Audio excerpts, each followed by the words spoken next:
Kayu besi rawa sepanjang 17 meter ini disiapkan untuk membuat salib. Melihat panjangnya, timbul pertanyaan, siapakah yang akan disalib? Siapapun itu, pasti sesuatu yang lebih besar dari mereka. Tapi Frankie Woro, Casimilus Awe, dan warga suku Auyu di Papua Selatan ini tak akan melukai siapapun.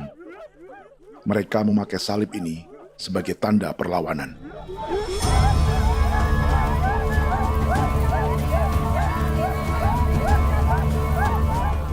Yang mereka lawan memang lebih besar, yaitu pemerintah Republik Indonesia. Pemerintah sedang mengincar 2,5 juta hektar hutan orang Papua untuk proyek tanaman industri pangan dan energi.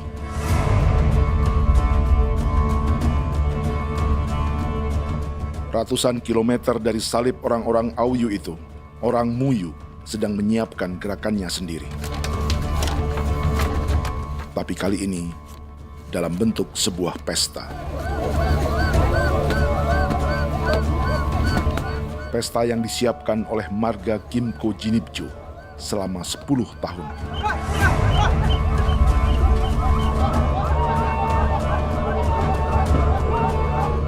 Sosok di marga ini adalah Willem Kimco, orang asli Papua yang tak punya kartu identitas kewarganegaraan manapun.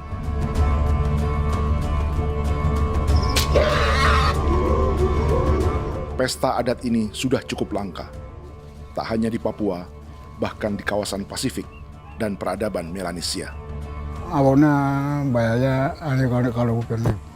Intinya hati kau tegak bipnuka, dan jitana ya kati kau beri barang dipko. Kau memang ambil kau kuning. Ada gagasan dan gerakan sosial di balik pesta orang-orang Muyu ini. Sama dengan gerakan salib merah yang dimulai orang-orang Auyu. Salib ini akan menjadi yang terbesar dari 1.800 salib merah yang telah ditancapkan berbagai suku di Papua Selatan dalam 10 tahun terakhir. Ribuan salib merah yang dipadukan dengan palang adat adalah tanda larangan yang menyatukan unsur-unsur adat dan agama. Kami percaya bahwa kalau memang kami sudah tidak mampu untuk menyelesaikan persoalan ini, dalam hal ini perusahaan tidak bisa masuk, berarti kami minta bantuan kepada nenek moyang dan Tuhan.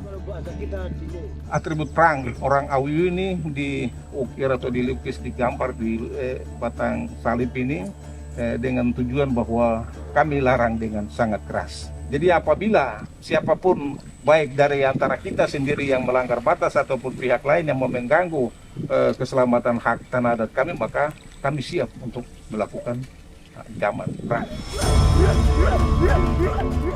Salib-salib ini tidak ditancapkan di halaman-halaman gereja, melainkan di tanah dan hutan adat, di dusun-dusun sagu, dan di tempat-tempat yang disakralkan. Sebab 1.800 palang adat dan salib ini memang bukan semata tentang agama, tapi untuk mencegah negara dan perusahaan memasuki tanah dan hutan adat mereka. Papua bukan tanah kosong.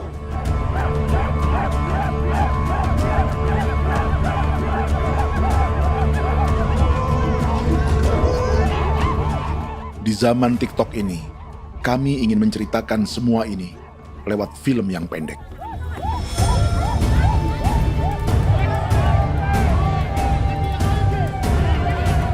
Tapi kami jelas gagal.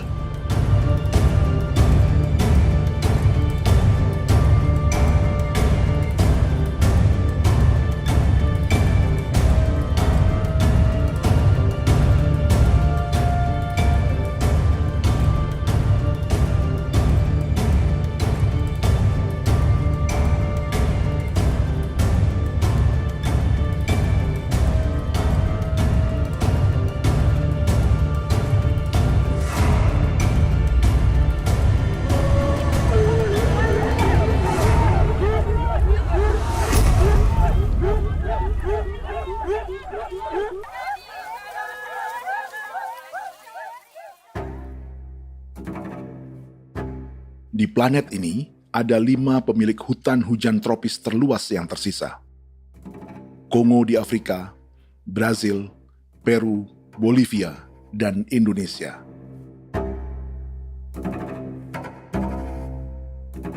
Di Indonesia, satu-satunya pulau yang hutannya masih terjaga adalah Papua, pulau terbesar kedua di dunia setelah Greenland.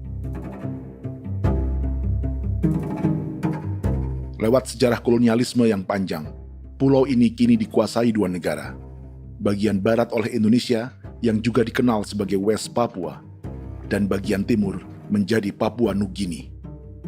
Dan tepat di perbatasan ini, di bagian Indonesia, sedang terjadi proyek pemusnahan hutan terbesar di dunia.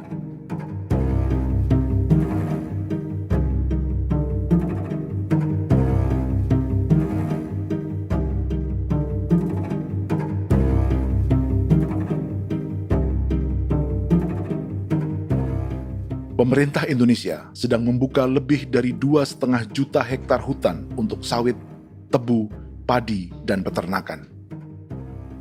Ini disebut proyek strategis nasional untuk lumbung pangan dan energi yang jadi ambisi 3 presiden. Bagian terbesar direncanakan untuk mencetak sawah seluas 1,3 juta hektar. Lalu bagian lain akan ditanami tebu seluas 560.000 hektar untuk gula dan bioetanol. Setiap liter bensin di Indonesia akan dicampur bioetanol 10% atau E10. Ada 10 perusahaan di proyek ini, dan semuanya dimiliki oleh 1 keluarga saja. Berikutnya, ada areal sawit seluas 400.000 hektar untuk biodiesel. Targetnya mencampur 50% solar dengan minyak sawit atau B50. Dan terakhir, pemerintah akan membuka peternakan seluas 380.000 hektar. Jadi, apa yang salah dengan proyek pangan dan energi ini? 5 orang Papua dalam film ini akan menjawabnya.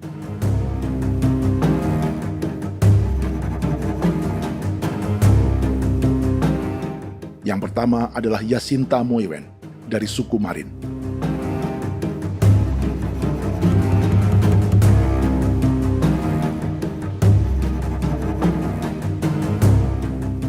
Yasinta dan warga di distrik Ilwayap di Merauke sudah menjadi korban. Hutan dan rawa sebagai sumber pangan dan ekonominya telah dihancurkan. Jalan sepanjang 135 km sedang dibuat, dan di kiri kanannya akan dicetak 1 juta hektar sawah. Mereka sulit menolak atau melawan. Salib sudah digeser, masih datang lagi dengan senjatanya mereka nih.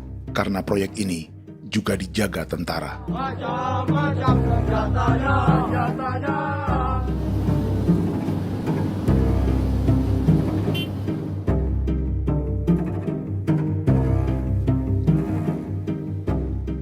Yang kedua adalah Natalis Buer di distrik Tanah Miring, Merauke. Petani milenial ini merasa ditelantarkan. Sebab setelah hutannya diubah menjadi sawah, sebagian sawah-sawah ini tak tergarap.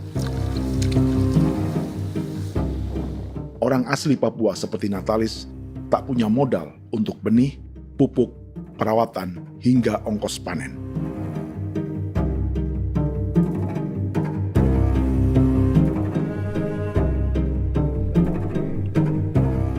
Orang ketiga adalah Vincent Kuipalo dari suku Yenan di distrik Jagebob, Merauke. Vincent dan suku Ye sedang menjadi korban. Hutan adat orang-orang Ye sedang dihancurkan untuk perkebunan tebu dan bioetanol. Tanah mereka juga diincar untuk markas-markas militer, pasukan yang akan menjaga proyek pangan dan energi ini.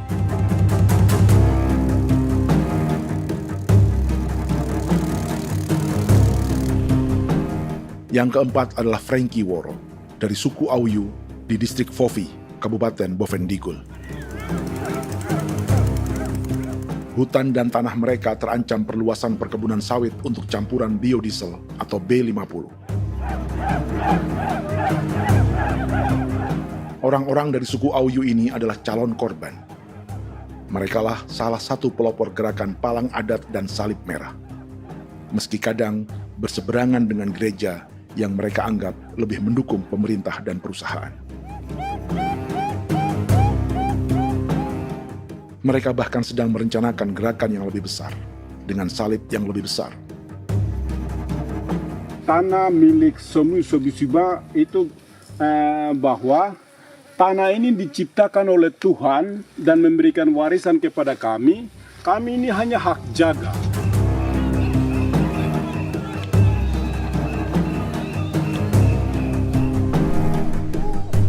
Sosok kelima adalah Willem Kimco dari suku Muyu di Bovendigul.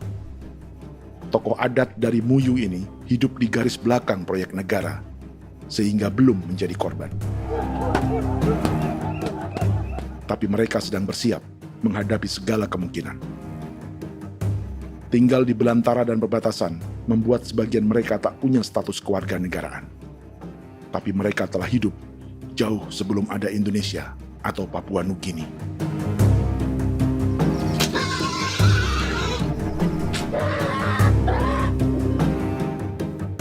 Kelimanya mewakili jutaan orang asli Papua yang sedang terancam eksistensinya. Jika kita merasa kepunahan peradaban Neanderthal di Eropa, Aztec dan Inca di Amerika, atau aborigin di Australia adalah sejarah masa lalu, film ini menceritakan bagaimana pemusnahan sebuah bangsa dan kepunahan sebuah peradaban sedang terjadi di masa hidup kita. Kepunahan bukan karena kerusakan lingkungan dan ruang hidup semata, juga karena dihantam 60 tahun operasi militer.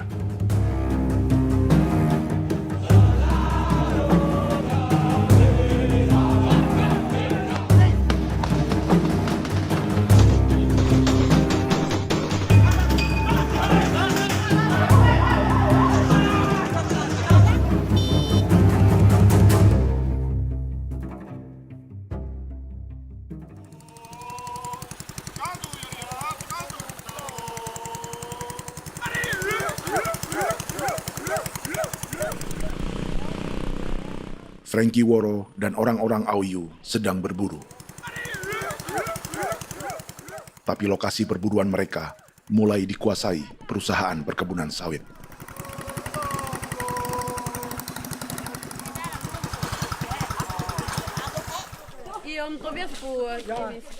Kita akan menuju arah ke Inabusu. Di sana kami akan masuk di wilayah konsesi perusahaan PT Indo Asiana Lestari, dan di situ ya ada survei-survei mereka yang mereka pernah lakukan, tapi juga kami ada lakukan tanda-tanda saksi di sana.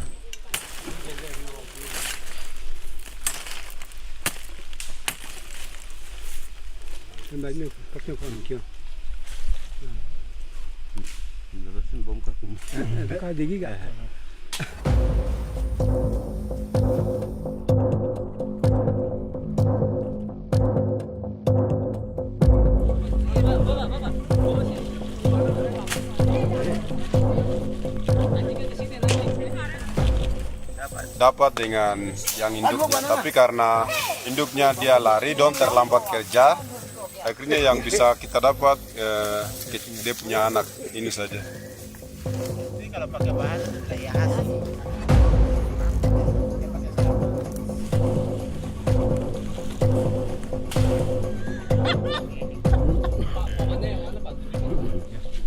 Pohon ini pohon bitanggur, dia punya kayu ini kita biasa gunakan untuk kerja perahu, dan juga kulit depu getanya itu kita pakai untuk kerja ini, panah-panah ini lem, jadikan lem ini, panah-panah.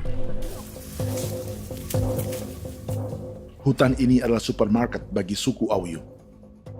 Juga lumbung pangan atau bank untuk menyimpan deposito kekayaan alam. Hutan juga tempat yang penuh dengan sejarah suku, situs budaya, dan tempat-tempat sakral. Inilah yang sedang mereka pertahankan dari incaran pemerintah dan perusahaan. Untuk semua alasan ini, mereka menancapkan ribuan salib merah.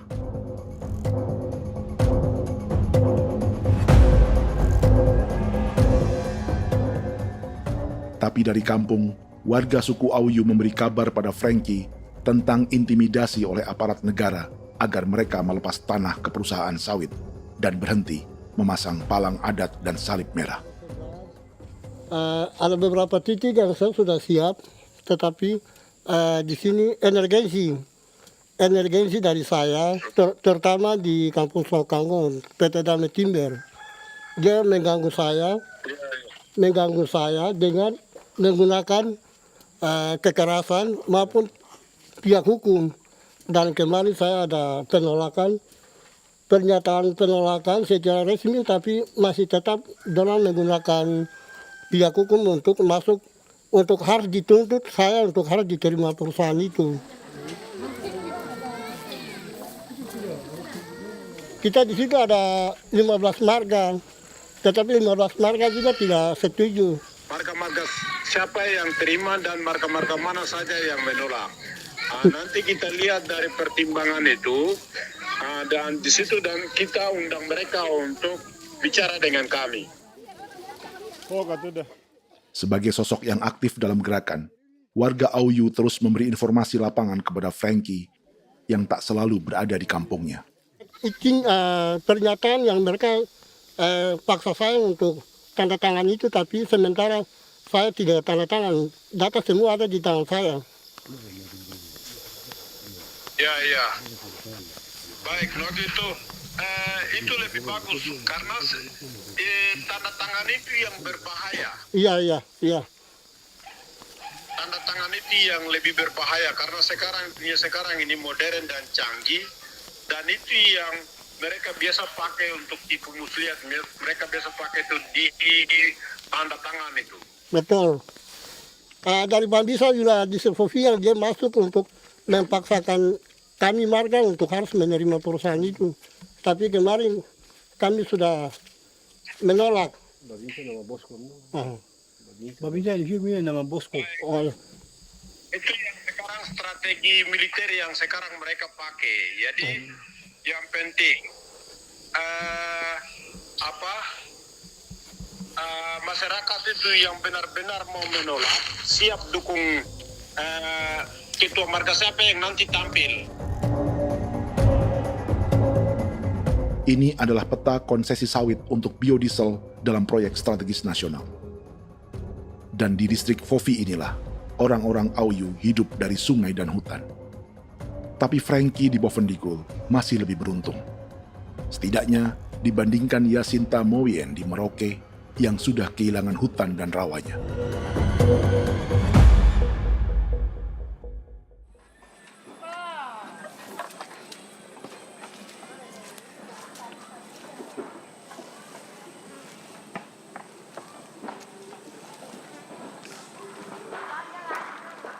Yasinta dari suku Marin adalah petani sayur di kampung Wanam, distrik Ilwayap, Merauke. Memanfaatkan lahan yang ada, ia berkebun dan menjual hasilnya ke pasar kampung. Ini ekonomi warga di Wanam untuk menghasilkan uang, lalu memberi barang kebutuhan yang tak bisa mereka produksi sendiri. Tapi kehidupan sebenarnya ditopang oleh ekosistem hutan dan rawa. Inilah sumber pangan utama dan peradaban mereka.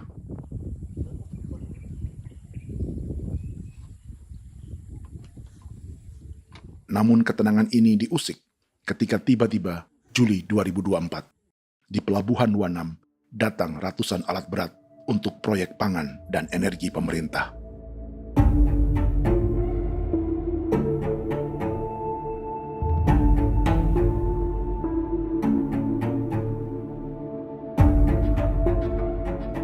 Kami masyarakat setempat kami tidak tahu. Kami kaget pagi-pagi kapal sudah ada di pelabuhan kami.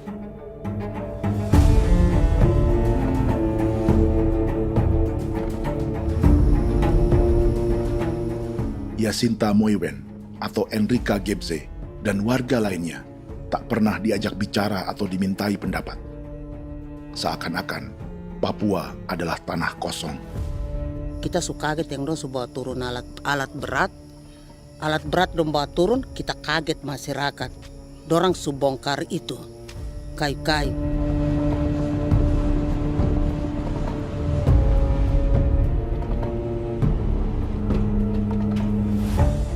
Bersamaan dengan alat-alat berat itu, juga berdatangan tentara Indonesia untuk mengawal proyek pembukaan hutan milik Jacinta.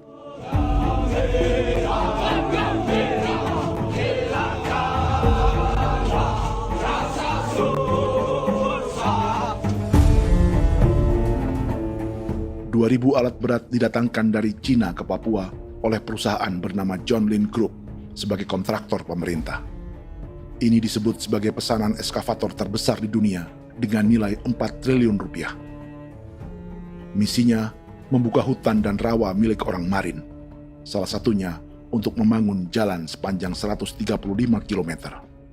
Sementara di kiri kanannya akan dicetak sawah yang ditargetkan seluas 1,3 juta hektar. Jalan berupa garis lurus ini bukan rute tradisional ekonomi masyarakat. Jalan ini akan menghubungkan kawasan perkebunan sawit dan tebu di sebelah timur, juga untuk mobilisasi pasukan militer. John Lin Group adalah perusahaan yang dimiliki Andi Samsudin Arsyad atau yang dikenal dengan Haji Isam. Sebagian orang mengenalnya sebagai pengusaha yang hobi balapan mobil.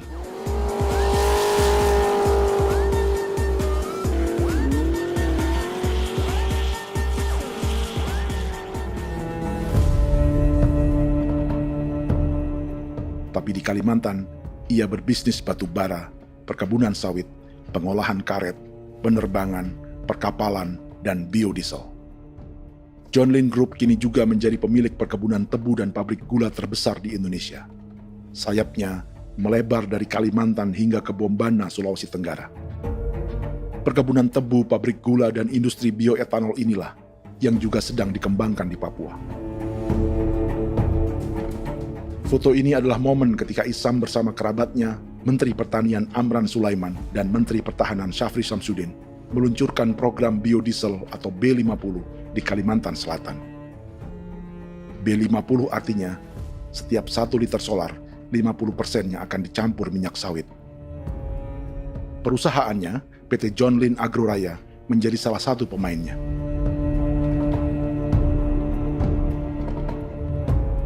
Sepanjang tahun 2025, saham PT John Lin Agroraya pernah naik hingga 700%.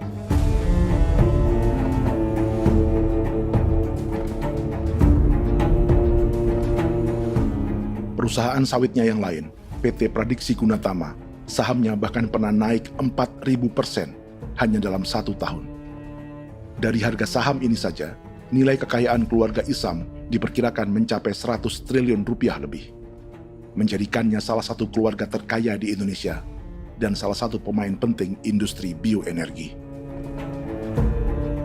Dan di Papua Selatan inilah sebagian sawit-sawit untuk mendukung program B50 akan ditanam. Inilah tanah orang-orang Wambon, Muyu, Marin, Yei, atau Auyu seperti Frankie Wor.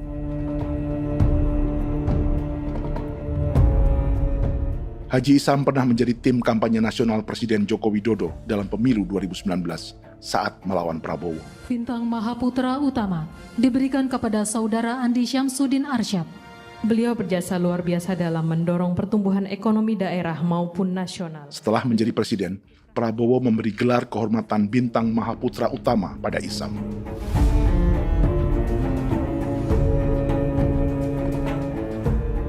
Sejumlah menteri Prabowo, juga kerabat dan orang-orang yang pernah bekerja di perusahaan Isam.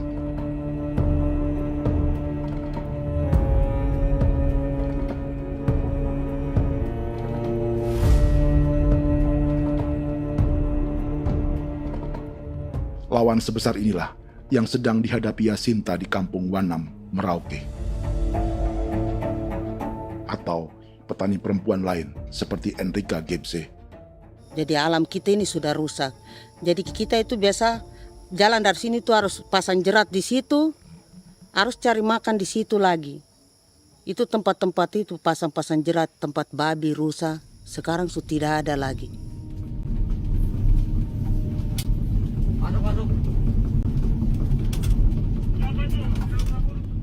Rekaman ini memberi gambaran bagaimana Kasuari kehilangan rumah di bekas hutan dan rawa yang telah dibabat.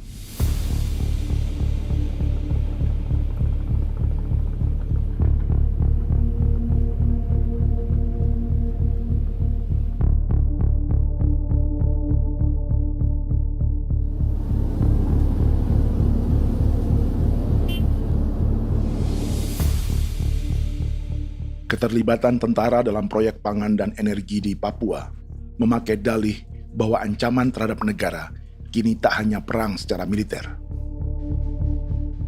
tapi juga melalui pangan dan energi.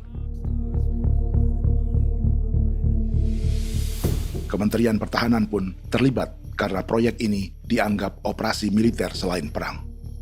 Jadi tugas kamu adalah menjaga sumber cadangan pangan nasional. Macam-macam senjatanya berdejau.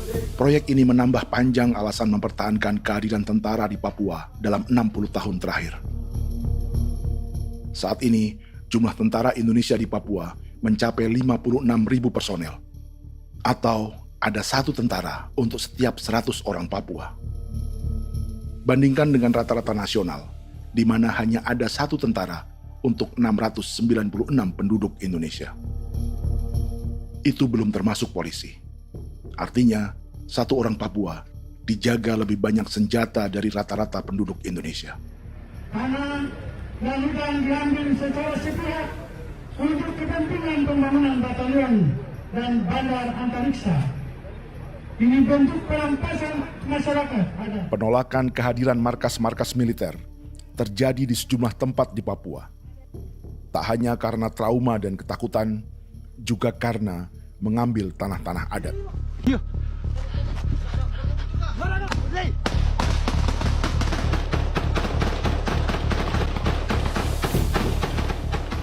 Salah satu alasan mengapa militer terus ditambah di Papua, karena masih ada perlawanan dari Organisasi Papua Merdeka atau OPM selama 50 tahun terakhir. Ayo. Tapi kekuatan militer OPM diperkirakan hanya 1.430 personel dan 360 pucuk senjata. Selebihnya, mereka menggunakan senjata tradisional.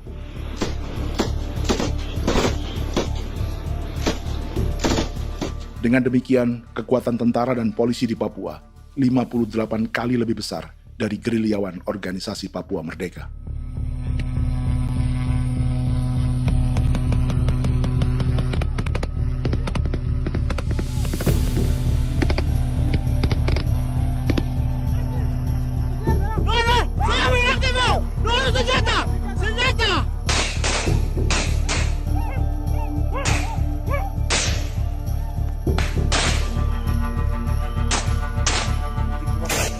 Sebagian tentara berada di garis depan pertempuran, tapi sebagian besar lainnya terlibat operasi non-tempur menjaga proyek pemerintah dan investor swasta. Seperti Batalion Infanteri Teritorial Pembangunan di distrik Jagebob, Merauke ini. Lokasinya bersebelahan dengan konsesi lahan tebu untuk gula dan bioetanol milik PT Murni Nusantara Mandiri. Baik perusahaan maupun markas militer, keduanya mengambil hutan milik suku Ye dari marga Kuipalo. Tapi orang datang tanam ini saja di sini, tanam papan nama ini. Victor Kuipalo menunjukkan apa yang terjadi. Jadi kita juga kaget ini. Nah, kalau ini papan nama ini memang ini papan nama ditanam tapi bukan haknya mereka yang ini. Ini hak kami di sini, hak dusun kami, marga Kuipalo yang punya hak dusun ini. Setelah memasang patok, alat berat mulai bekerja untuk membangun markas militer di tanah orang Ye.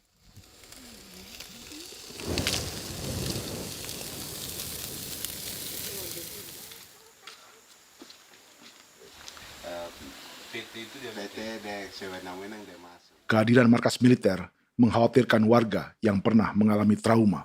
Takut kenapa? Kalau macam yang awal macam sekarang Bu Kampung hidup ini kan aman. Terus kenapa harus didirikan korem di sini? Bukankah dengan adanya korem semakin aman, ada tentara di sini? Kalau untuk kampung kayaknya tidak bisa aman kalau ada tentara, paling masyarakat dipukul itu ini.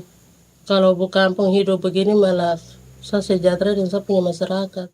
Apa pernah ada pengalaman buruk sebelumnya dengan tentara di daerah sini?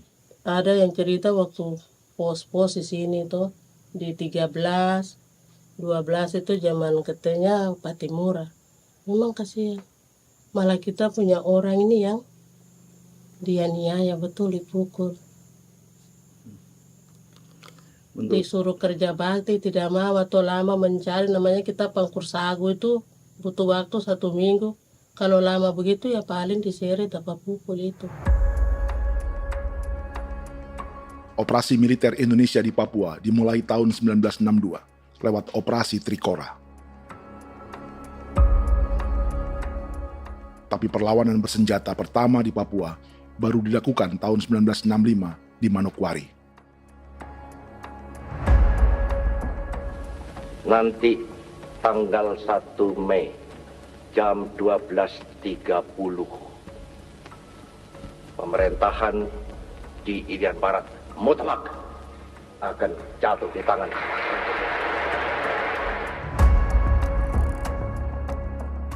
Sejak itu, selama 60 tahun, operasi militer untuk menaklukkan Papua terus dilakukan.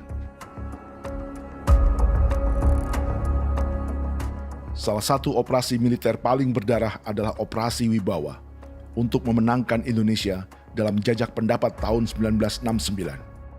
643 orang tewas di Paniai.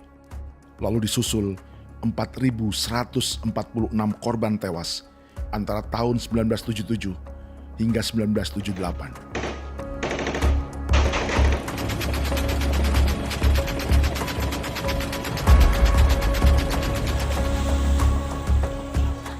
Operasi militer ini menimbulkan gelombang pengungsian hingga kini. Dewan Gereja Papua mencatat 103.000 orang menjadi pengungsi pada tahun 2025 dan nyaris tak diberitakan media-media Jakarta. Jumlah pengungsi terbesar tercatat di Nduga yang mencapai 20.000 jiwa. Banyak di antaranya yang sedang hamil, seperti Jubiana, salah satu pengungsi Nduga. Otakarik mesti kagi be muguruk berselari di namen wane gosel bigari me egirik munene an nimbo mesle berselar nene wam darik lek prak de oi gore bangal no so ndak lo yo nandam yanet ndang no yat de nanen di ko nerwa membri wal marwa egirik munene wa tri mbel no semana o ngal siak ya ber kumbik nyak masala ore na me wo solo ri na men wani ko semane kuman nak wani wani ndem ko lo ndak misri na men bre ko lo ko nak na semane ne be minute waru ra kana bi ni dige war de mino pragit de laina bulan maret april yana mana kantan barak na lire na bam ne Jubiana lalu menamai anaknya pengungsi Kogoya. Selain Jubiana, juga ada Emma dari Maibrat yang melahirkan di hutan. Sampai di kampung gini, katanya bilang ada tentara yang bangun jembatan.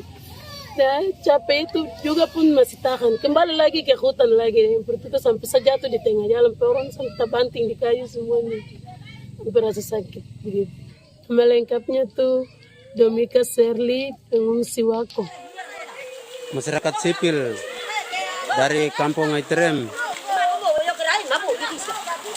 sementara mengungsi karena kampungnya sementara dikuasai oleh TNI Polri. Seratusan ribu pengungsi di Papua saat ini jauh melampaui jumlah yang mengungsi ke Papua Nugini tahun 1984, yaitu 10.000 orang karena menghindari operasi militer.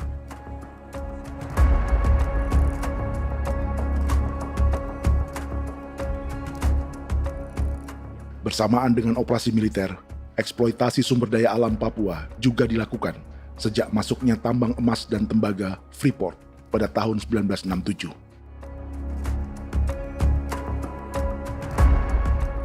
Disusul perkebunan sawit awal tahun 1980-an. Lalu ada perburuan buaya untuk diambil kulitnya.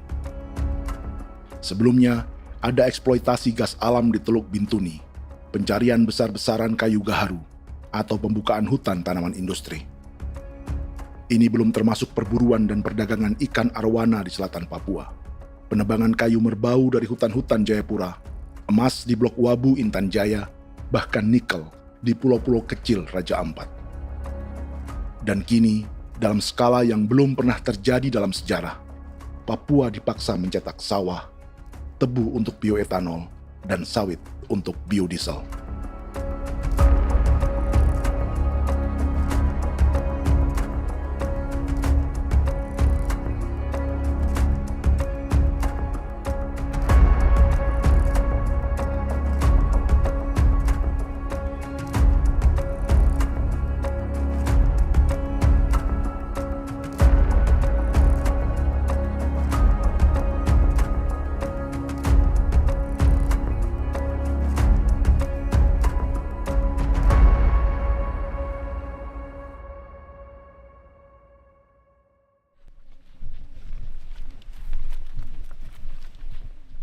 Inilah yang sedang menimpa keluarga Vincent dan Victor Kuipalo di Merauke. Hutan mereka diambil untuk markas militer dan industri perkebunan, PT Murni Nusantara Mandiri. 1 dari 10 perusahaan yang diberi konsesi untuk menanam tebu dan memproduksi gula serta bioetanol seluas 52.000 hektar.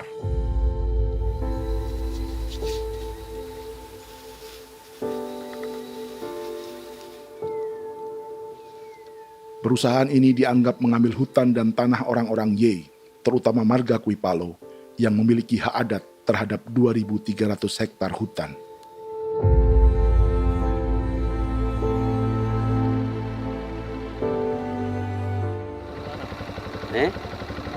Tentara? Tentara. Oh iya, tentara.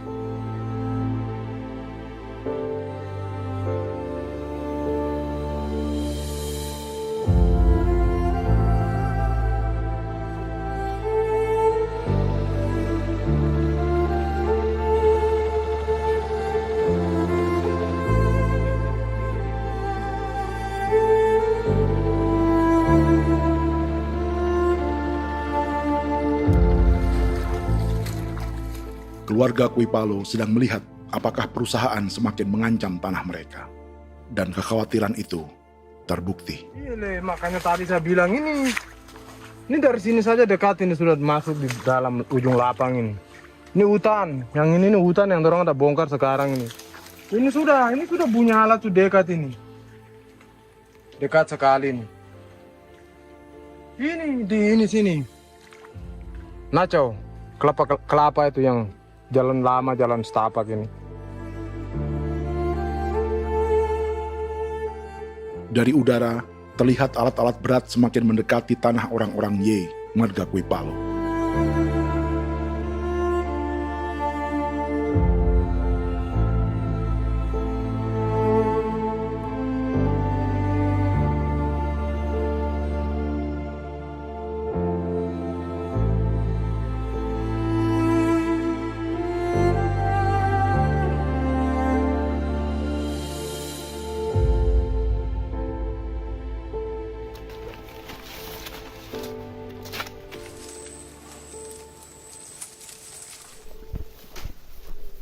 Keesokan harinya, Victor dan kerabatnya memberi tanda cat merah di pohon-pohon yang berada di batas tanah mereka.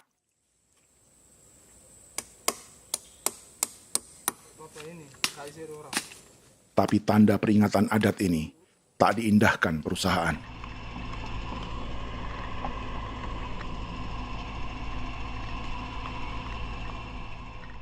Dua bulan kemudian, perusahaan tetap memasuki tanah marga Kuipalo. Sama-sama. Kami manusia, kau lihat. Tapi sudah sakit hati sekali saya kasih tahu adik. Ini sama baik ini kalau pikiran berubah lagi hari ini. Kami juga punya tangan, hanya beda rambut. Mister itu juga. Woi,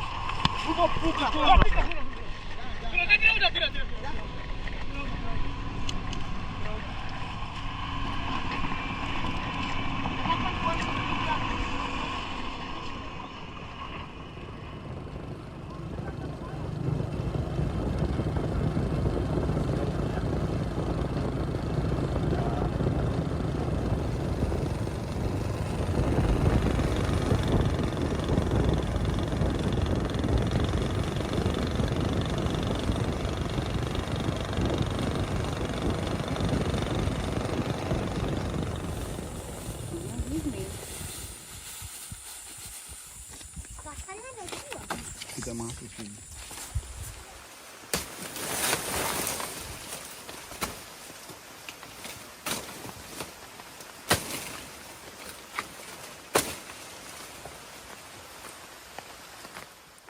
Jadi ya untuk itu seperti saya katakan tadi, apakah lebih baik kita tidak usah ada kah atau bagaimana, kita pisahkan, pisahkan dari negara ini kah? Jangankan tuh, saya kemarin bicara sama Daniel, datang sama saya dengan persoalan Kodam ini. Saya bilang, Pak Daniel, kalau lebih baik saya ngungsi ke Papua Nugini. Dia bilang, aduh Bapak jangan begitu. Ya memang, kalau tidak bisa menghargai kami, lebih baik pilihan yang itu yang saya memilih. Lebih baik saya pindah dari sini. Saya mengungsi ke Papua Nugini, di negara tetangga. Masih di long. Apa? Ada ini. Saya bilang sama Kapolsek, Pak Agustus ini 17 Agustus saya tidak kasih naik bendera merah putih. Saya bendera ada, nanti saya taruh di meja. Bendera saya ada. Karena saya punya pikiran percuma kita ini merasa bahwa kita hidup di bawah naungan merah putih. Ternyata merah putih tidak lindungi kami. Tidak anggap kami sebagai kami rakyatnya. Dia lambang negara. Dan kami menghargai lambang negara itu. Ternyata lambang negara ini, kita bernaung di bawah lambang negara ini, kita tidak dilindungi. Hak kita tidak dihargai.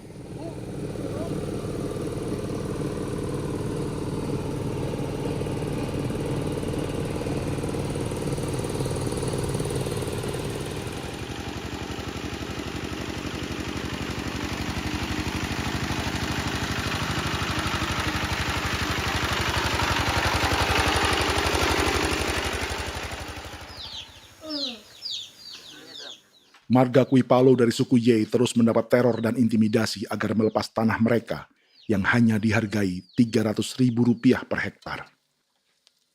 Tapi mereka tidak berjualan tanah. Makanya mama itu tidak suka untuk lepas tanah. Untuk apa? Baru di dalam hutan itu ada obat-obat tradisi. Itu sudah Kalau macam ada sayur juga, kita ambil sayur yang dia tumbuh sendiri. Jadi kita ini mau kemana, kalau itu sudah digusur, ya habis. Kita ini jadi penonton. Jangan sampai kita ini duduk minta di jalan. Jadi kita tidak mau seperti itu. Makanya tanah itu kita tidak melepas. Tapi mungkin orang lain tuh dia senang saja. Lebih baik saya pegang uang merah dulu. Saya bisa beli-beli itu ini. Nanti datang uang sudah habis, gembel, mau cari kemana lagi, hutan sudah habis, mau makan ikan di mana, kali sudah hancur. Seperti Yasinta di Wanam, suara dan gerakan kaum perempuan Papua sangat nyaring dan tak bisa diabaikan. Saya sebagai perempuan tolak untuk perusahaan masuk di sini. Karena kalau saya terima anak-anak saya mau dikemanakan, mau tinggal di mana. Apapun yang terjadi saya tetap tolak. Demi tanah ini saya akan berjuang, demi saya punya anak-anak. Yang katanya mengutamakan anak Papua, nyatanya yang kerja kebanyakan ya orang-orang Jawa. Saya sendiri orang Jawa, tapi bukan mau bicara yang tidak-tidak. Memang kenyataannya seperti orang-orang Papua itu diterbelakangkan, kurang diutamakan, gitu.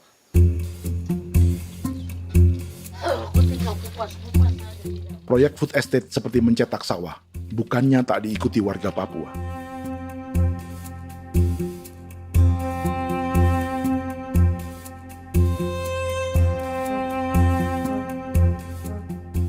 Salah satunya Natalis Buer di distrik Tanah Miring, Merauke.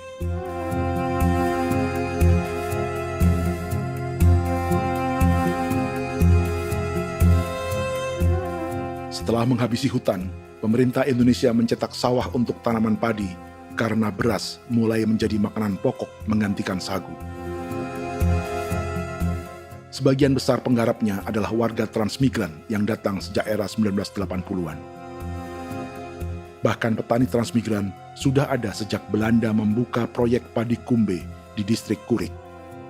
Lokasi yang sering jadi langganan pejabat Indonesia memamerkan sawah di Papua. Tapi Natalis juga ingin belajar menanam padi atau bersawah. Namun ia kesulitan karena dibutuhkan modal untuk benih, pupuk, hingga pemeliharaan dan panen. Lalu sawah-sawah ini pun mulai dikuasai pendatang.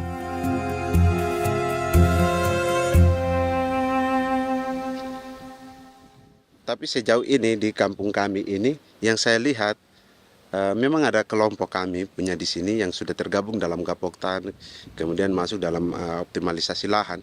Tapi menurut saya anak asli yang punya lahan di sini. Mereka tidak punya.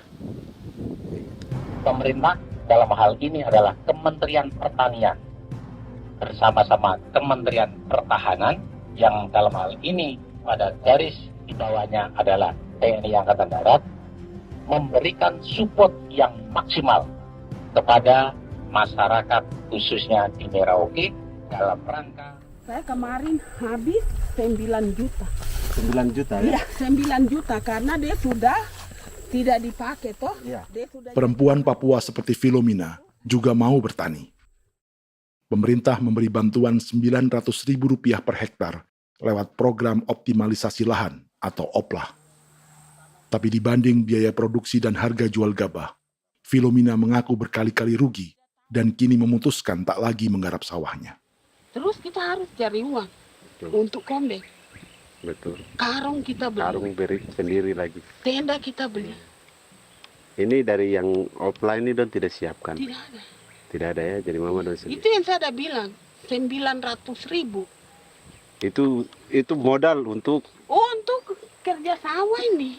Mulai dari kerja sampai nanti panen. Panen. Wih, ngeri sekali. Iya, lucu toh? Tidak dapat itu. Betul, Mam. Kalau disuruh tanam ubi berhektar-hektar, mari datang. Kita tahu cara rawatnya bagaimana, iya. Tanamnya bagaimana, tanam model bagaimana supaya hasilnya model begitu. Kita tahu. Kalau yang ini kan kita baru belajar. Sebagian hutan milik warga Senayu di Merauke sudah dibuka untuk sawah dan kebun tebu oleh PT Global Papua Abadi. Proyek pertanian ini dikerjakan oleh Kodim Merauke. Mereka melepas sebagian tanah karena ingin belajar bertani. Saya punya nenek moyang tidak ajar saya tanam padi. Tapi saya mau berubah. Generasi saya yang berikut ini besok lusa tidak bisa makan pisang, sagu. Namun program optimalisasi lahan yang dijanjikan dengan berbagai bantuan tak dirasakan Filomina. Obat rumput beli, obat padi beli, jonder kita bayar, bahkan bibit masih kurang, cari bibit lagi beli. Jadi saya memang kalau program pemerintah saya sama sekali saya tidak suka. Baku tipu saya.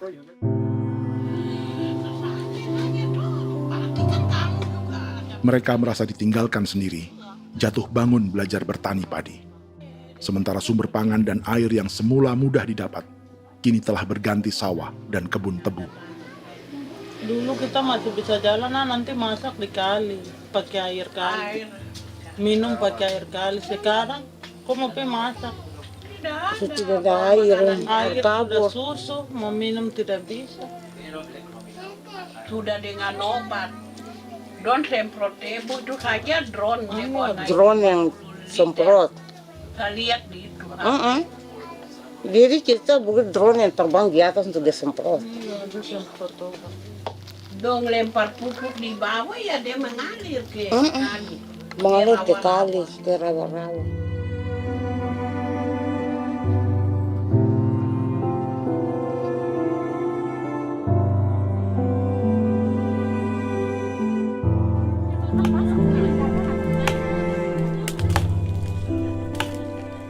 Seperti pertanian sawah bagi orang Bali atau Toraja, bagi orang Auyu dan suku-suku lainnya di Papua Selatan, sagu juga bukan semata tentang pangan.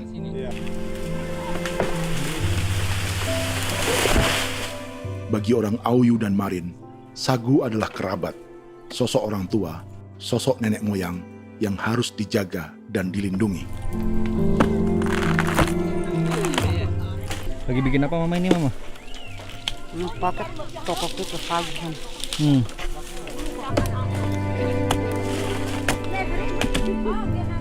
Itu orang tua kami, orang tua nenek moyang kami yang korban dirinya kemudian menjadi pohon sagu untuk kebutuhan hidup kami.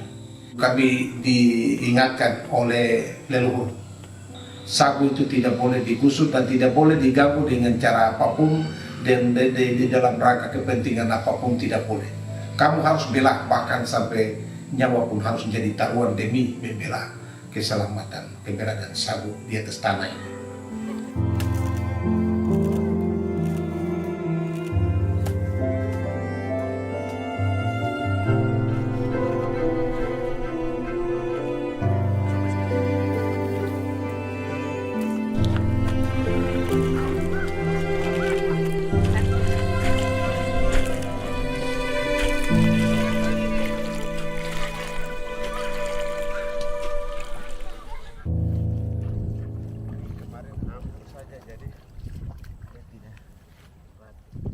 Menurut Natalis, pemerintah di Jakarta mendefinisikan lumbung pangan semata urusan beras dan mencetak sawah. Sebenarnya orang Papua itu bukan tidak bisa bertani. Kami tanam ubi itu bagian dari pertanian. Nah, pertanian yang dimaksud oleh pemerintah itu harusnya selalu itu kalau bisa pemerintah harus spesifikkan pertanian apa yang dimaksud, pertanian tanam padi atau pertanian tanam ubi, petasan dan lain-lain. Ini yang harus dispesifikkan dulu. Begitu, sehingga tidak menjustifikasi kami orang asli Marin bahwa kami tidak bisa bertani, bukan. Kami buka kebun besar-besar di sana, bahkan bermeter-meter, ratus-ratus meter pakai sekop, bukan pakai ekskavator, tapi ini pakai skop. Itu pertanian, begitu. Bagi Natalis, alih-alih memaksimalkan sawah-sawah yang sudah ada untuk petani Papua, pemerintah selalu membuka hutan baru, seperti dikerjakan perusahaan John Lynn Group dan melibatkan tentara. Padahal, sejarah keterlibatan militer dalam proyek food estate atau cetak sawah adalah sejarah kegagalan yang bertubi-tubi 4 presiden selama 30 tahun terakhir.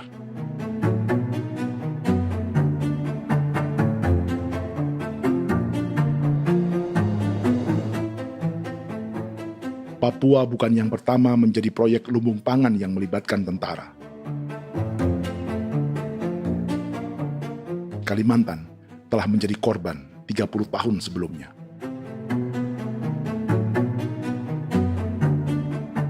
Ini adalah bekas hutan yang sudah dibuka di Pulang Pisau, Kalimantan Tengah. Tahun 1996, di era Presiden Jenderal Soeharto, ia menghabisi 1 juta hutan di lahan gambut untuk mencetak sawah demi memenuhi ambisi swasembada beras, bukan swasembada pangan. Hutan tropis Kalimantan dihabisi dalam skala yang belum pernah terjadi dalam sejarah. Di bawah rezim militeristik, tak ada yang berani melawan keinginan Soeharto, termasuk orang Dayak seperti Kuneng. Nggak bisa dihalangi itu. Nggak boleh dihalangi. Ya kalau ada kata-kata aja menghalangi, sudah kita diseret ke kepolisian dulu. Atau bisa langsung di PKI-kan. Iya, di PKI-kan gitulah. Jadi kita tuh nggak berani apa-apa dulu tuh. Ya. Apa maunya aja. Misal bilangnya A. Setahun setelah pengundulan hutan skala besar itu, tahun 1997, untuk pertama kalinya Kalimantan mengalami kebakaran lahan dan kabut asap terbesar dalam sejarah.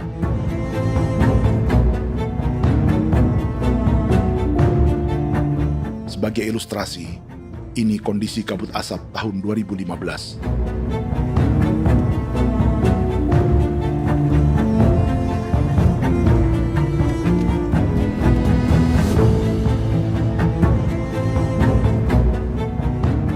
Proyek 1 juta hektar sawah Jenderal Soeharto itu gagal. Bendungan dan saluran irigasi mangkrak hingga kini. Mei 1998, rezim Soeharto tumbang, 2 tahun setelah ia menumbangkan jutaan hektar pohon di Kalimantan. Setiap tahun, lokasi ini menyumbang kebakaran dan kabut asap yang merugikan jutaan orang. Sawah yang berhasil di Kalimantan justru bukan sawah yang dibangun Jenderal Soeharto, melainkan yang dirintis para transmigran sejak era 1980-an. Sawah-sawah inilah yang ikut digarap oleh militer di era Presiden Joko Widodo. Dan hasil dari proyek food estate Presiden Jokowi itu sama sekali jong nih, nggak ada harapan lagi sudah seperti ini. Tapi Jokowi terus memperluas area food estate hingga 16.000 hektar. Presiden Jokowi juga menyerahkan urusan lumbung pangan ini kepada Prabowo yang saat itu menjadi Menteri Pertahanan.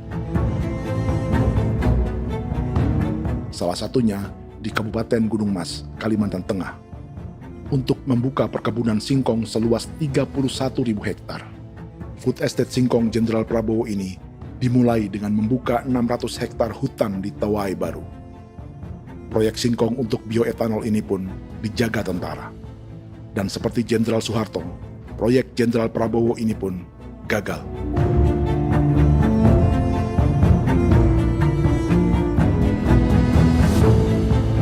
Dengan reputasi ini, Joko Widodo dan Prabowo justru sedang membuka 2,5 juta hektar di Papua.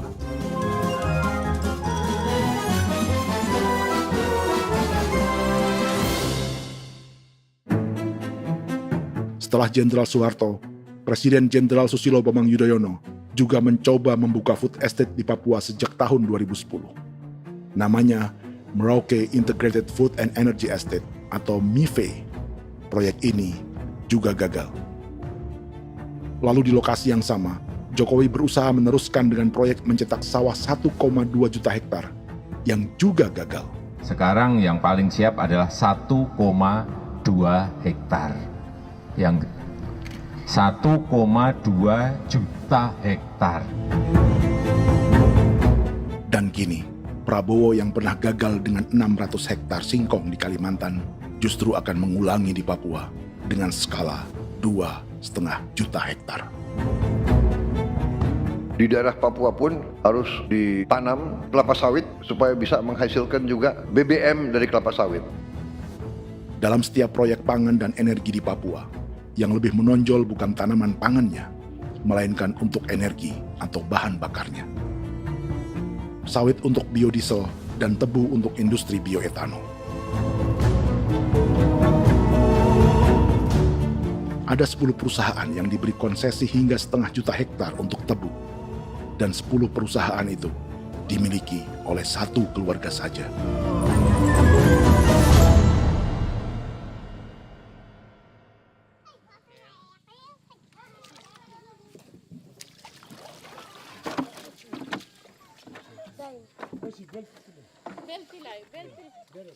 Para perempuan Auyu di Bovendigul akan berangkat memancing. Priska Beni membantu menyiapkan perahu.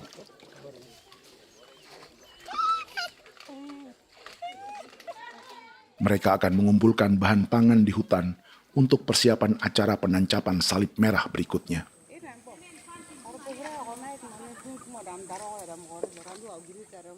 Priska sudah mengambil posisi memancing.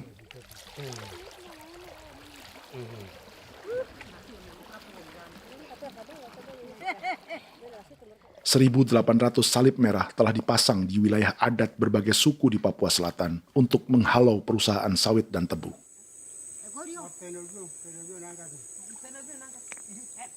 Maria Tebung yang paling muda datang membawa hasil.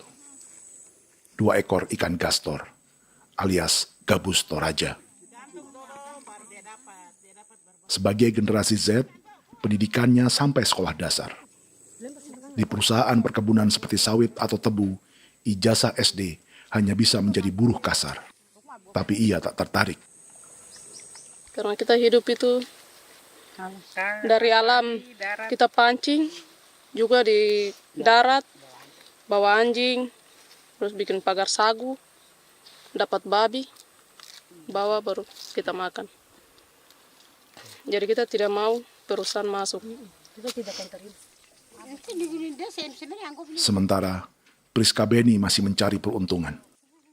Tapi baginya, menjadi nelayan di Sungai Fofi masih lebih baik daripada bekerja 9 tahun di perkebunan sawit. Sudah pengalaman, jadi kita tidak mau lagi. Seberapa lama ketika kerja itu? Selama di sana. 9 tahun di sana. 9 tahun? Saya baru pulang dari perusahaan. Selama 9 tahun kerja di sawit, bisa punya rumah kah? Atau Tidak. motor kah? Tidak. Johnson kah? Tidak. Cuma makan saja. Pendapatan juga kan tidak lebih. Habis dimakan.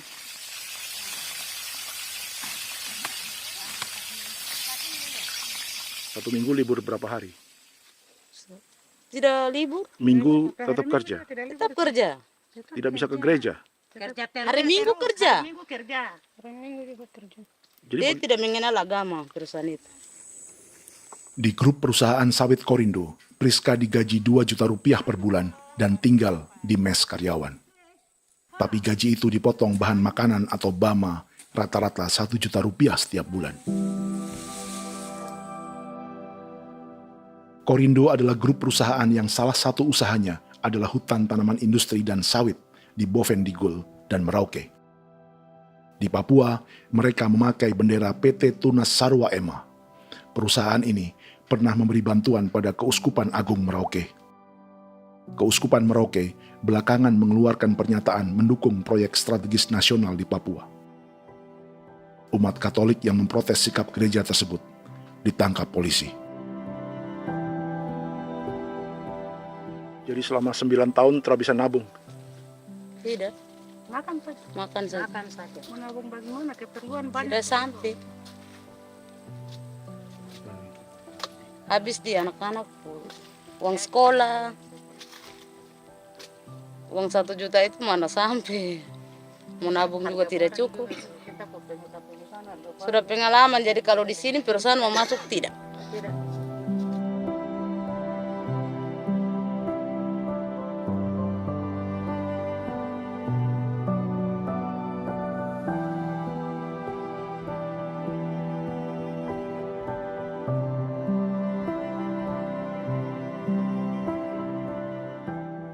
Dan menu makan siang seperti ini agaknya sulit bagi buruh sawit atau tebu yang digaji 2 juta rupiah per bulan. Generasi Z seperti Maria Tebung atau generasi milenial seperti Priska Beni punya matematika ekonominya sendiri. Sawit untuk biodiesel atau tebu untuk bioetanol tak akan ada bedanya bagi mereka.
Perkebunan tebu 1,5 juta hektar di Merauke adalah ide 3 presiden untuk menggenjot penggunaan bioenergi sebagai campuran bahan bakar fosil.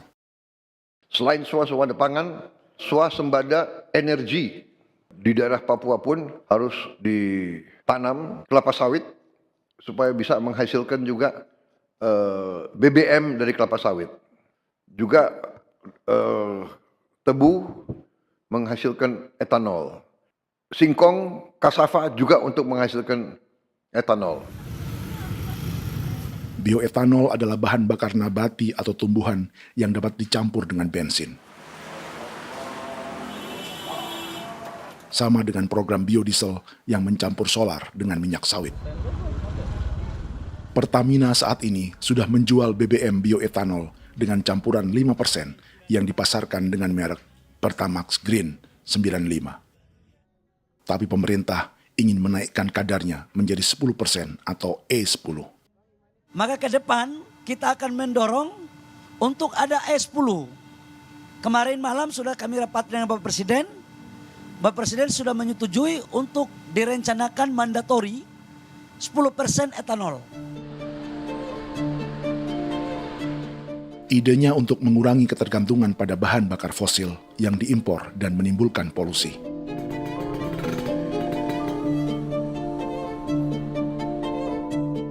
Tapi bioetanol bukannya tak mengorbankan lingkungan, hutan, rawa, dan manusia. Karena program E10 membutuhkan 7,3 miliar liter bioetanol, maka lahan yang dibuka untuk menanam tebu bisa mencapai 1,3 juta hektar. Sementara saat ini, luas perkebunan tebu di Indonesia hanya 500 sampai 600 ribu hektar. Artinya, butuh lahan baru hingga 800 ribu hektar untuk menanam tebu.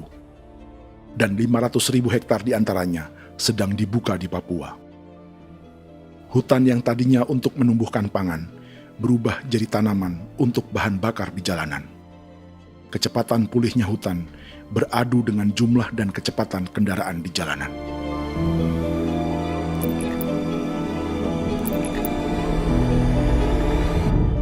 Dahaga terhadap energi tak pernah bisa dipuaskan. Setelah minyak sawit untuk biodiesel, dunia kini merambah singkong, jagung, dan tebu untuk bioetanol. Benua Amerika, Eropa, sebagian Afrika, hingga separuh Asia kini mulai memakai bioetanol sebagai campuran bahan bakar.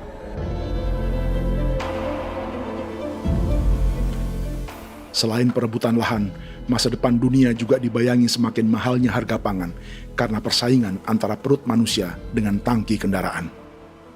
Ini adalah lokasi perkebunan tebu dan bioetanol PT Murni Nusantara Mandiri yang mengancam tanah Vincent Quipalo dan orang-orang Ye di Merauke. Beberapa kilometer di selatan adalah PT Global Papua Abadi yang mengancam tanah orang-orang Muyu dan Marin. Dua perusahaan ini adalah bagian dari 10 perusahaan yang mendapat konsesi lahan untuk tebu dan bioetanol di Merauke. Batas konsesi mereka bahkan sama dengan batas negara Indonesia dengan Papua Nugini. Salah satu ciri bahwa peta konsesi ini dibuat di Jakarta dari atas meja. Sama seperti kolonial Inggris dan Belanda ketika mereka membagi Pulau Papua dengan garis lurus pada abad 19. Seakan Papua adalah tanah kosong. Bedanya, meski peta konsesi ini mengatur batas 10 perusahaan, tapi perusahaan-perusahaan ini sebenarnya dimiliki oleh satu keluarga saja. Ini nama 9 dari 10 perusahaan tebu dan bioetanol di Merauke, Papua. 99% saham mereka dimiliki sebuah perusahaan bernama PT Merauke Nusantara Manis. Sementara 1% sisanya dimiliki PT Merauke Gula Mandiri. Tapi saham kedua perusahaan ini dimiliki PT Merauke Sugar Group. Dan perusahaan ini, 90% sahamnya dimiliki pengusaha bernama Angelia Bonaventure Sudirman, serta perusahaan bernama Zico Trust dan Resource Harvest. Lalu 10% lainnya dikuasai PT Papua Energi Abadi, yang pemiliknya adalah Dudi Christian dan Angel Madeline. Sekarang, mari kita lihat siapa mereka. Angelia Sudirman adalah keponakan dari salah satu konglomerat sawit Indonesia, Martias Fangiono. 9 perusahaan di Papua ini berada di bawah bendera Merauke Sugar Group. Dan Merauke Sugar Group hanya satu dari 7 grup perusahaan milik keluarga Fangiono.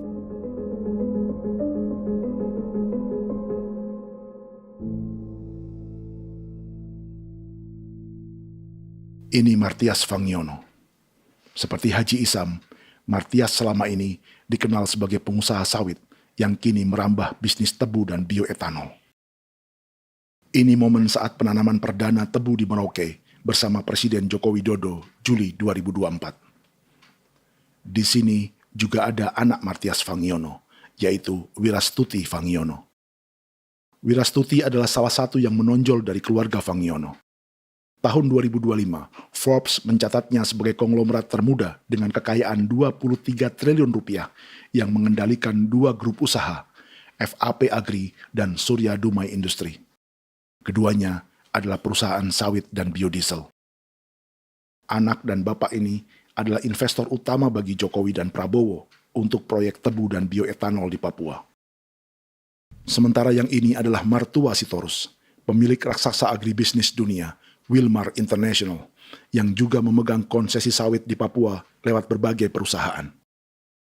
Tapi Martua kini memakai bendera baru, yaitu KPN Corporation atau Karunia Prima Nastari. KPN inilah yang memiliki kelindan bisnis dengan keluarga Fangiono untuk proyek tebu Merauke. Apalagi grup Wilmar yang didirikannya juga pemain gula utama di Australia.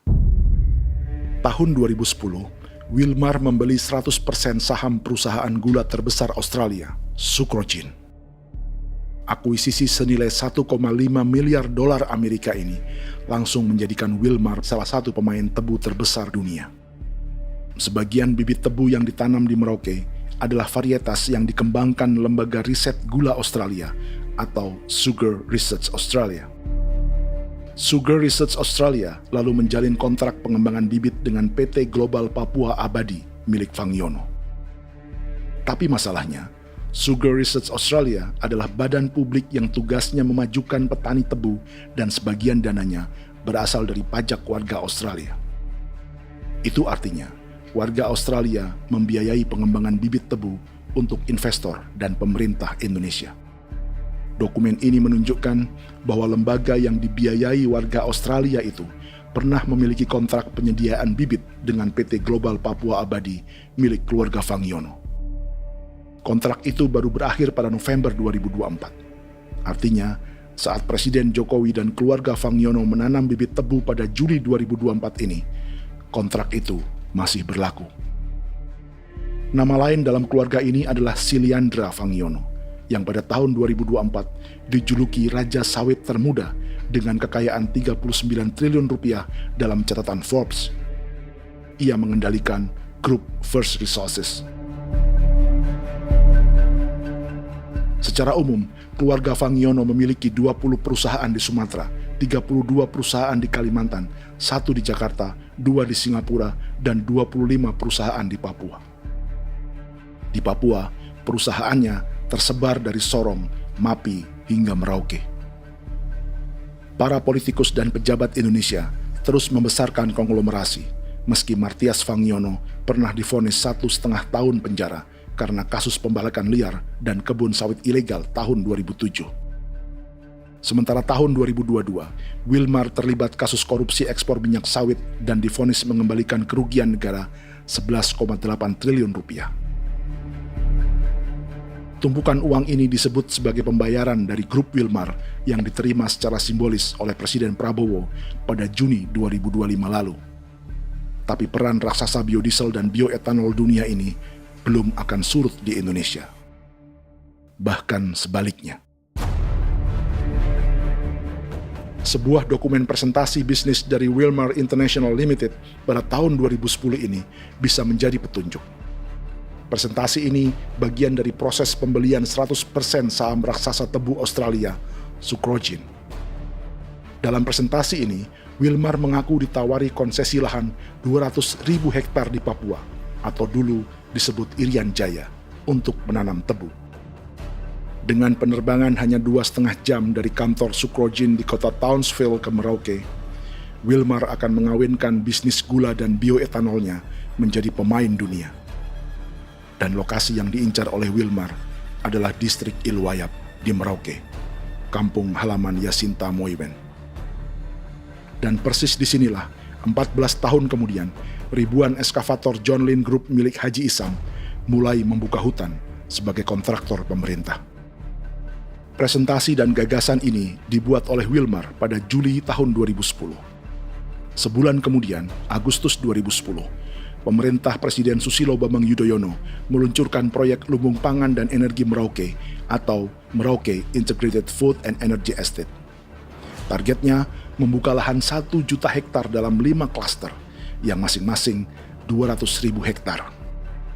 Angka yang sama dengan presentasi Wilmar. 5 tahun kemudian, 2015, giliran Presiden Joko Widodo yang mau melanjutkan proyek pangan dan energi 1,2 juta hektar. Menjelang pensiun sebagai presiden, Jokowi kembali menggencarkan proyek ini dan melibatkan Prabowo sebagai Menteri Pertahanan. Jokowi lalu mendukung Prabowo sebagai presiden berpasangan dengan anaknya, Gibran Rakabuming Raka sebagai wakil presiden. Kini, setelah menjadi presiden, giliran Prabowo yang melanjutkan proyek bioetanol dan biodiesel dengan memobilisasi militer dan melibatkan pejabat-pejabat yang juga para elit partai koalisinya.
Tahun lalu, hutan-hutan di Pulau Jawa dalam waktu singkat berubah menjadi perkebunan tebu di bawah rezim kolonial Belanda. Orang Jawa menjadi buruh dan petaninya dipaksa menanam tebu. Dari kolonialisme dan politik tanam paksa itu, Belanda memperkaya negara dan para investornya. Tak puas membuka hutan untuk perkebunan di Jawa dan Sumatera, kolonial Belanda menanam tebu hingga di Suriname dan mengerahkan ribuan orang Jawa sebagai buruh pada tahun 1890. Inggris yang sudah menguasai negara seluas India dan Papua Nugini pun masih menanam tebu jauh di tengah Samudra Pasifik, di tanah orang-orang Fiji. Lalu memindahkan puluhan ribu orang India menjadi buruh di sana. 200 tahun sebelumnya, ratusan ribu orang Afrika bahkan diperbudak untuk bekerja di perkebunan-perkebunan tebu Spanyol dari selatan Eropa hingga Karibia, Kuba, atau Jamaika. Jika dulu tebu menjadi gula atau emas putih, kini cerita kolonialisme tebu berlanjut di Papua untuk bahan bakar nabati atau bioetanol. Dan seperti semua cerita tentang kolonialisme, akan ada yang berpesta dan ada yang membayar. Dalam setiap cerita pesta kolonialisme, baik di Jawa, Karibia, atau di Papua, selalu melibatkan para elit lokal, dari pejabat, perwira, hingga agamawan. Tapi dalam setiap kolonialisme, juga selalu ada cerita tentang mereka yang mempertahankan diri dan melawan.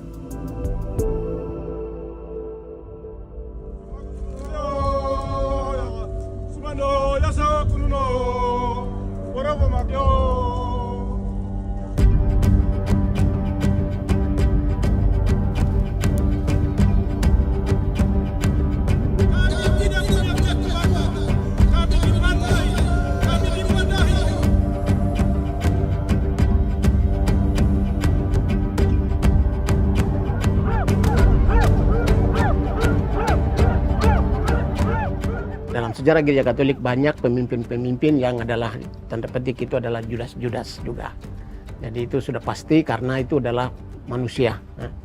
Satu sisi sebagai manusia dalam perjalanan digoda, apalagi ada dalam posisi-posisi jabatan, ya mungkin banyak tawaran-tawaran lain, lalu disitulah terjadi pergeseran keberpihakannya kepada misi gereja tadi itu untuk umat, untuk mereka yang tertindas. Orang kirim eksavator, orang kirim tentara, orang kirim polisi. Pukul kami bukan pencuri, kami tidak pernah mencuri orang barang. Kami tidak pernah menangis ke orang lain. Kami tidak pernah menangis ke kita bapak mama, kami menangis kepadamu. Tuhan kami lemah. Aku tidak tahu. Dia kata, ini hijau cikui. Orang lain datang ke bangsa kami, ke wilayah kami untuk kasih habis kami.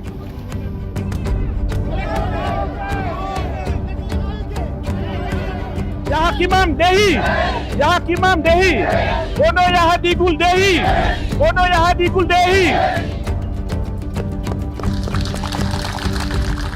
Kita buat sasi seperti begini untuk menolak perusahaan apapun yang masuk di tanah kami. Kalau kita kasih, kita bikin rusak sekarang, kita punya generasi berikutnya mau dapat kemana. Jadi kita nyatakan sikap di sore hari ini, kami tolak. Apa yang dilakukan pemerintah untuk PSN adalah kejahatan. Pemerintah bagian dari kejahatan, aktor perusak dan pembunuh terhadap negara, terhadap alam, hutan, terhadap manusia. Jadi negara jadi aktor pembunuh. Jadi Pilatusnya siapa? Negara, pemerintah Jakarta ini. Tanah Wiu bukan tanah kosong. Masyarakat adat kami siapa? Perusahaan tolak. Biar nasa.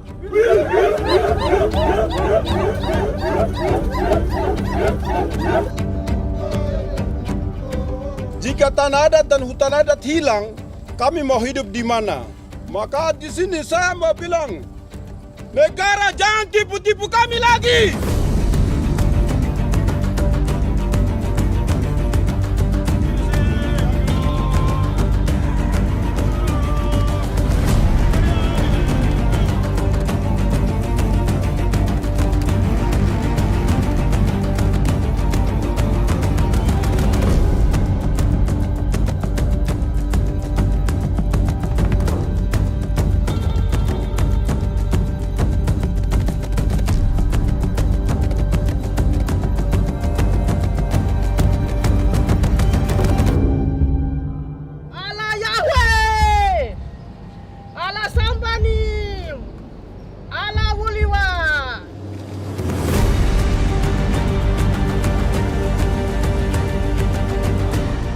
Kalau kami dianggap orang Papua itu bagian daripada Republik ini, tolong hargai kami. Dengan adanya PSN, PT John Hindro yang sudah menerobos tanah kami dan hutan kami, merusak alam kami. Itu yang kami datang ke Jakarta jauh-jauh dari Papua. Kami mau bersuara kepada Bapak Presiden Prabowo Subianto, di mana keadilan untuk masyarakat Papua. Tolong lihat masyarakat Papua yang sudah mati. Kami bersepakat menyatakan, 1.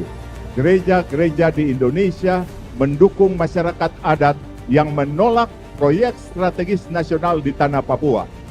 2. Gereja-gereja di Indonesia menolak militerisme dan otoritarianisme di Indonesia.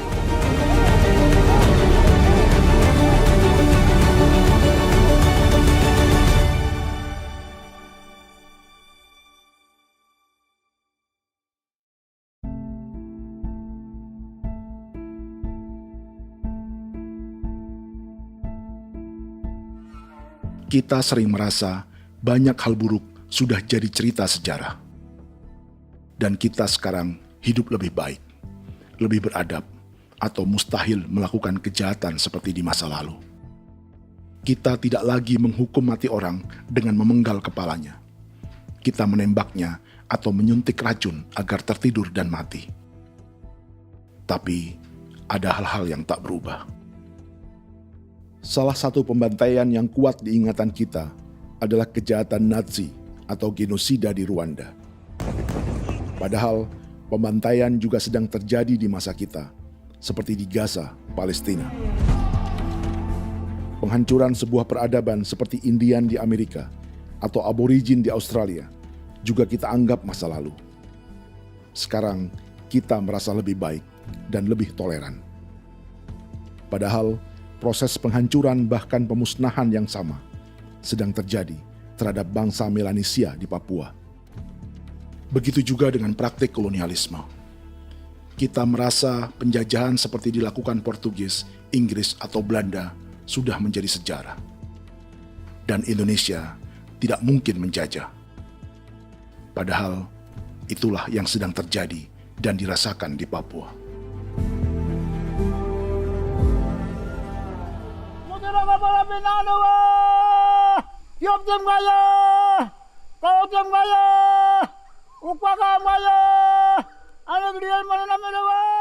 Jalannya sejarah ini disadari Willem Kimco di pedalaman Bovendigol, Papua. Hidup terpencil dan tak tersentuh urusan negara bukan berarti selalu aman.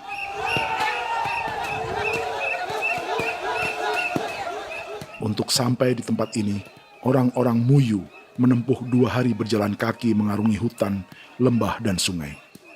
Termasuk mereka yang datang dari perbatasan Papua Nugini.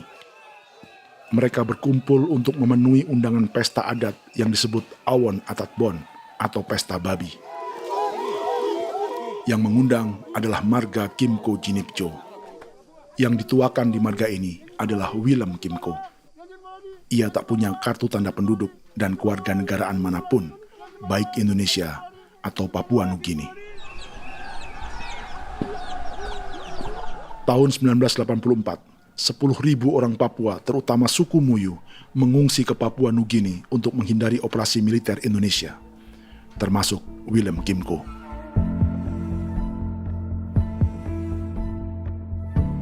Apa yang membuat pesta adat ini istimewa?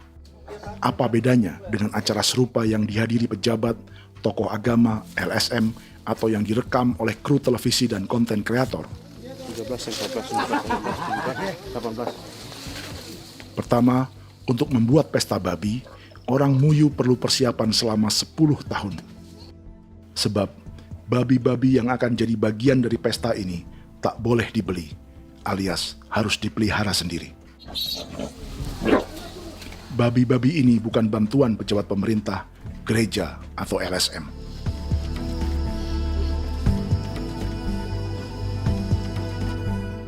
Yang kedua, babi-babi ini tidak dipelihara di kandang. Jadi punya nama babi ini kah? Harimau. Harimau? Harimau. Dia kulit dengan ini bulu di harimau, macam harimau begitu yang kasih nama harimau. Setelah diberi nama, mereka dilepas liarkan di hutan sejak kecil. 10 tahun kemudian, jika tiba saatnya pesta, para pemburu akan mencari mereka di dalam 479 hektar hutan milik marga Kimco. Suku atau marga lain tak akan mencurinya di hutan, karena mereka sudah punya babi dan wilayah masing-masing. Itu artinya, mereka harus tetap menjaga dan mempertahankan hutannya, agar babi-babi bisa hidup. Demikian juga dengan lahan pangan mereka, yang menumbuhkan sagu, keladi, atau aneka sayuran.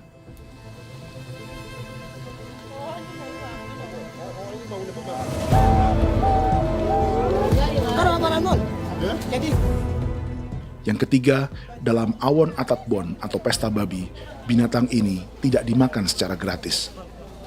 Setiap marga atau klan dalam suku Muyu akan membayar jerih payah tuan rumah menjaga hutan dan memelihara babi.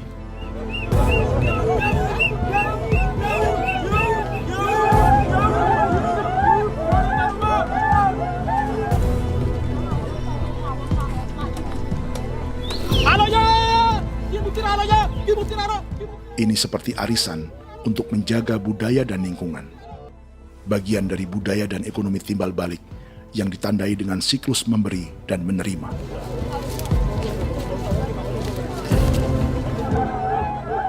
Ini juga cara orang Muyu membangun dan memperluas aliansi.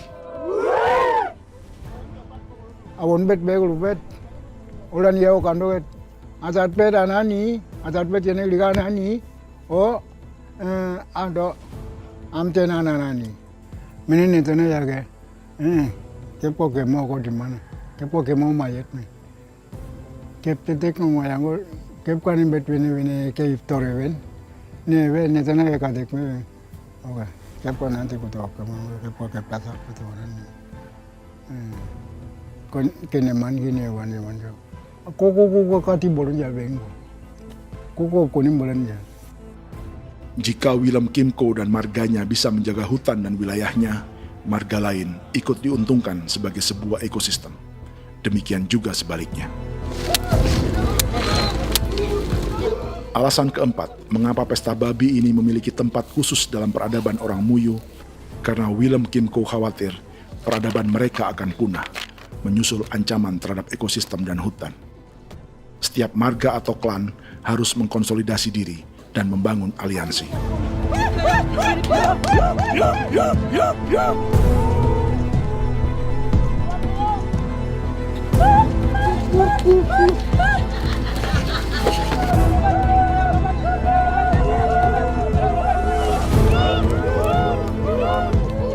Kekhawatiran Willem dan orang-orang Muyu tak berlebihan.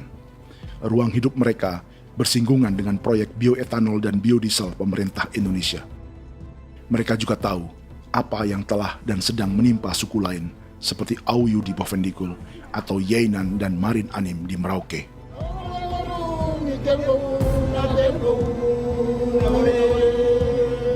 Jika suku-suku lain menggunakan palang adat dan salib merah sebagai gerakan perlawanan, orang-orang Muyu memakai pesta babi untuk mempersiapkan diri dan konsolidasi. Sebab, berbeda dengan saat mengungsi tahun 1984, kali ini yang datang ke tanah orang-orang Muyu tak hanya tentara, juga alat-alat berat bersama para pebisnis pangan dan energi. Awan datang.